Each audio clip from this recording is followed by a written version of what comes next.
Welcome to college classes. तो यही video आम डिस्कसन करना +3 third semester subject MDC Indian knowledge system जो हिस्ट्री रही यार प्रथम यूनिट्र इंपोर्टेंट सर्ट क्वेश्चन गुड़िक मुख्यतः आम 100टी क्वेश्चन आलोचना करवा। यही 100टी क्वेश्चन मध्य निश्चित भाव में क्वेश्चन आसो, सो समस्ते यही वीडियो को शेष पर्यंत देखिए। इंपोर्टेंट सर्ट क्वेश्चन गुड़िक IKS Indian knowledge system. IKS कौन? प्रथम क्वेश्चन टी आईकेएस कौन? इंडियन नॉलेज सिस्टम हेउची भारतीय पारंपरिक ज्ञान पद्धति जो वेद उपनिषद रही है पारंपरिक ज्ञान पद्धति, तेणु यह कौन कहुए इंडियन नॉलेज सिस्टम। यहाँ ही आमर भारतीय ज्ञान आरंभ होती। सेकेंड क्वेश्चन टी हूँ आईकेएस पुनरूप समस्ते जानी। आईकेएस मूल उत्स कौन? यह हूँ वेद। आईकेएस क्यों परंपरा उपर आधारित? यह हूँ श्रुति और स्मृति परंपरा। श्रुति यहाँ शुणी मन रखुले, तेणु यहाँ श्रुति परंपरा कहुए। आईकेएस मुख्य लक्ष्य कौन? आईकेएस मुख्य लक्ष्य हूँ मानव और समाज समग्र कल्याण करने हूँ आईकेएस लक्ष्य। नेक्स्ट हूँ चतुर्दश विद्यास्थान। चतुर्दश विद्यास्थान कौन अटे? यह हूँ 14टी ज्ञान शाखार समूह जहाँ चतुर्दश विद्यास्थान बोली कहुए। यही चतुर्दश विद्यास्थान केतोटी वेद अच्छी? केतोटी वेद रही? मुख्यतः 4टी वेद रही। ताहा क्यों वेद गुड़िक? ऋग्वेद, यजुर्वेद, सामवेद और अथर्ववेद। 6टी वेदांग रही। 6टी वेदांग कौन कौन? यह इंपोर्टेंट हो पारे शिक्षा, व्याकरण, छंद, निरुक्त, कल्प और ज्योतिष। यह बहुत इंपोर्टेंट क्वेश्चन अटे। नेक्स्ट हूँ उपवेद केतोटी रही? उपवेद 4टी वेद रही। 4टी उपवेद और 4टी वेद मध्य ताहा कौन? उपवेद गुड़िक कौन कौन अटे? आयुर्वेद, धनुर्वेद, गांधर्व वेद और स्थापत्य वेद। यार अन्य अन्य काम करुच्ची। आयुर्वेद आमको ज्ञान दे था किपरि मेडिकल उपर रही। धनुर्वेद जो युद्ध थाए, गांधर्व वेद इत्यादि जो पूजा पद्धति, स्थापत्य वेद किपरि मंदिर निर्माण हो, यह सब उपर रही। वेद और आईकेएस। वेद को कहीं आईकेएस आधार कहुई? कहीं यह इंडियन नॉलेज सिस्टम आधार अटे। कारण वेदर समस्त ज्ञान शाखा उद्भव होती। हिस्ट्री, ज्योग्राफी, मैथ सबू पाठ जो रही यही वेदर ही आरंभ होती। वेद को कौन कहुए? वेद को अपरुषेय कहुए। अपरुषेय अर्थात यह मुनि ऋषि मैंने यह लिखि नहीं, यह हूँ स्वयं भगवान को वाणी। श्रुतिर अर्थ कौन? श्रुति कहबार अर्थ हूँ शुणी मन रखुली, तेणु यहाँ श्रुति बोली कहुए। पारंपरिक दृष्टि वेद कौन अटे? यह हूँ दिव्य ज्ञान। 17 नंबर क्वेश्चन टी हूँ आधुनिक दृष्टि वेद कौन अटे? यह हूँ पुरातन ज्ञान ग्रंथ। नेक्स्ट हूँ वेदर विभाग। वेदर प्रमुख 4टी अंश कौन अटे? यह इंपोर्टेंट क्वेश्चन अटे। मंत्र, ब्राह्मण्य, अरण्यक, उपनिषद। यह हूँ वेदर 4टी मुख्य अंश। मंत्र कौन? मंत्र क्या कहुए? देवता स्मृतिर शक्ति हूँ मंत्र। ब्राह्मण कौन? यज्ञ और कर्म कांड व्याख्या किपरि भावे यज्ञ हम, यार कर्मकांड किपरि हम, यह ब्राह्मण वर्णना कराई। अरण्यक कौन अटे? अरण्यक होउची वनवासी ऋषि मानकर मन ध्यानमय ग्रंथ को अरण्यक बोली कहुए। से अरण्य किपरि भावे रही उच्चारण करते मंत्र इत्यादि यहाँ वर्णना कराई। उपनिषद कौन अटे? यह हूँ तत्व और आत्मज्ञान ग्रंथ। उपनिषद को कौन कहुए? यह हूँ वेदांत। उपनिषद को वेदांत मध्य कहुए। शाखा कौन अटे? वेदर भिन्न पाठ परंपरा को शाखा बोली कहुए। नेक्स्ट हूँ 4 वेद ऋक्साम, यजुर, अथर्व। वेदर भिन्न पाठ परंपरा है शाखा जहाँ कहुए। ऋग्वेद कौन संबंधी? ऋग्वेद हूँ देवता स्तुति। देवता को किपरि स्तुति स्तुति करा ऋग्वेद वर्णना कराई। नेक्स्ट हूँ यजुर्वेद कौन संबंधी? यजुर्वेद हूँ यज्ञ क्रिया।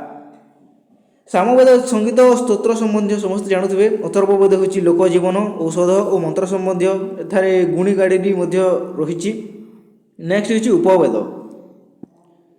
उपवेद आयुर्वेद क्यों वेदरू आसी? यह हूँ अथर्ववेद। धनुर्वेद क्यों वेदरू आसी? यह हूँ यजुर्वेद। गांधर्व वेद क्यों वेदरू आसी? यह हूँ सामवेद। स्थापत्य वेद क्यों वेदरू आसी? यह हूँ ऋग्वेद। नेक्स्ट हूँ आयुर्वेद। आयुर्वेद कौन अटे? समग्र स्वास्थ्य विज्ञान को आयुर्वेद बोली कहा जाए। समग्र स्वास्थ्य विज्ञान होची आयुर्वेद। आयुर्वेदर लक्ष्य कौन? यह होची सुस्थ जीवन। त्रिदोष कौन रही? यह इम्पोर्टाट हो पारे बात, पित्त, कफ। चरक संहिता कौन अटे? आयुर्वेदर चिकित्सा ग्रंथ होची चरक संहिता। यह 1 मार्क क्वेश्चन इम्पोर्टाट अटे। सुश्रुत संहिता कौन? यह होची शल्य चिकित्सा ग्रंथ। प्रथम शल्य चिकित्सा किए आरंभ करते? सुश्रुत आरंभ करते। धनुर्वेद कौन अटे? यह युद्ध और अस्त्र विद्या। धनुर्वेद कहाँपाई? यह क्षत्रिय मान रही धनुर्वेद। धनुर्वेदर आधुनिक मूल्य कौन रही? यह हूँ राष्ट्र सुरक्षा रही। नेक्स्ट हूँ गांधर्व वेद। गांधर्व वेद कौन अटे? संगीत और नृत्य विज्ञान गांधर्व वेद रचित रही। नाट्यशास्त्र कहा रचना? यह हूँ भरत मुनि रचना नाट्यशास्त्र गुड़िक। अभिनय केते प्रकार? यह हूँ 4 प्रकार। अभिनव गुप्ता किए? नाट्यशास्त्र महाभाष्यकार होती अभिनव गुप्ता। रस सिद्धांत क्या सहित संबंधित? यह हूँ अभिनव गुप्ता सहित। स्थापत्य वेद। नेक्स्ट स्थापत्य वेद कौन अटे? यह हूँ वास्तु और शिल्प विज्ञान किपर भाव गोटे गृह मंदिर स्थापत्य हम तापर यह रही। मूर्तिकला कौन? देव देवी प्रतिमा निर्माण को मूर्तिकला कह जाए। नेक्स्ट हूँ मंदिर स्थापत्य कौन? मंदिर निर्माण कला को मंदिर स्थापत्य बोली कह जाए। मंदिर प्रधान अंश क्या कह जाए? यह हूँ गर्भगृह सैंक्टम। शिखर कौन? शिखर जो रही शेखर देउल। मंदिर उपर भाग को शिखर देउल कह जाए। यह गर्भगृहर उपरी भाग में थाए। वेद को केमुति ज्ञान कह जाए? वेद हूँ अपरिसय ज्ञान जहाँ भगवान वाणी अटे। वेद रचनाकार माने किए? माने कहीं नुहे ऋषिमुनि माने दर्शन करते। वेद क्यों भाषा रचित? संस्कृत भाषा समस्ते जानते। वेदर प्रसार किपरि होता? मौखिक परंपरा द्वारा। यह शुणी मन रखुले समस्ते, तेणु यह श्रुति कह जाए।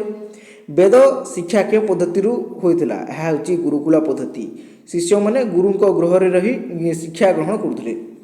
वेद रक्षार शिक्षार भूमिका कौन? शुद्ध उच्चारण। जो हाथ ऊपर तल कर यार उच्चारण करते। वेदांग शिक्षा कौन संबंध? यह उच्चारण विज्ञान सहित संबंध।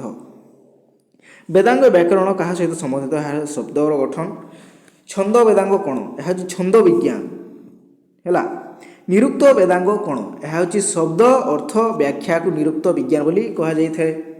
कल्प वेदांग कौन संबंध? यह हूँ यज्ञ क्रिया संबंध। 1 मार्क क्वेश्चन आसीपे। ज्योतिष वेदांग कौन? यह हूँ काल और ग्रह गणना। उपनिषद मुख्य विषय कौन अटे? यह हूँ ब्रह्मा और आत्मा उपनिषद मुख्य विषय। उपनिषद लक्ष्य मोक्ष प्राप्ति। तत्वमसी क्यों ठारू आसी? यह हूँ उपनिषद ठारू तत्वमसी।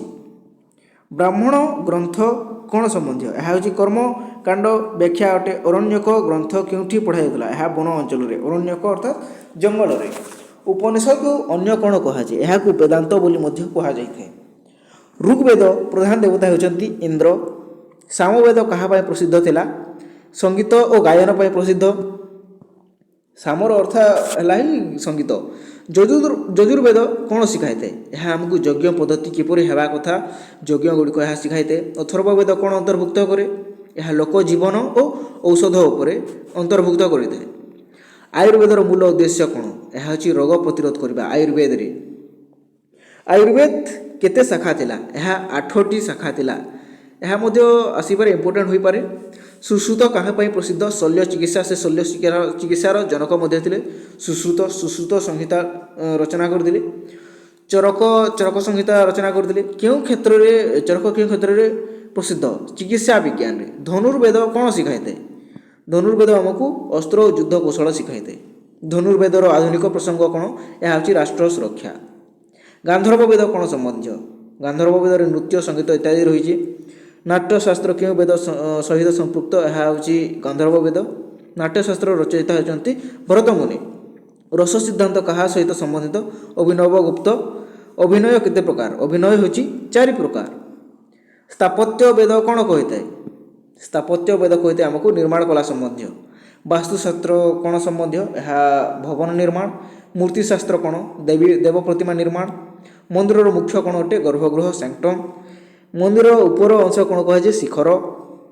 आईकेएस केउं दिगरे गुरुत्व देइथाय एहा नीति और मूल्यबोध प्रति आमको एथिक्स वैल्यू प्रति आईकेएस आमको दिग देखाई थाए गुरुत्व देइथाय आईकेएस केउं प्रकार ज्ञान अटे एहा होची समग्र विज्ञान आईकेएस एठारे समस्त ज्ञान अंतर्भुक्त रहिछि अंतर्निहित रहिछि वेदर शिक्षा कोण उपरे आधारित थिला एहा धर्म उपरे आधारित थिला वेद मानव जीवन कोण निर्देश करते कर्तव्य उपनिषद जीवन कोण लक्ष्य कहे यह मोक्ष उपरे लक्ष्य कही थाए उपनिषद वेदांत जो रही आईकेएस किपरि आधुनिक जुगरे प्रासंगिक रही कौन करते सस्ताई जीवन पाई यह जुगरे प्रासंगिक रही आईकेएस वेदीय ज्ञान क्यों मूल्य प्रदान करिथाए यह नीति और सत्य मूल्य प्रदान करिथाए वेद समाज को कौन शिखा थाए शांति और समन्वय किपरि रहिबो ताहा शिक्षा देथाए आईकेएस रो आधुनिक उपयोग कौन रही यह शिक्षा और गवेषणा प्रति आमको उपयोग करुच्ची यही इंडियन नॉलेज सिस्टम वेद गुड़िक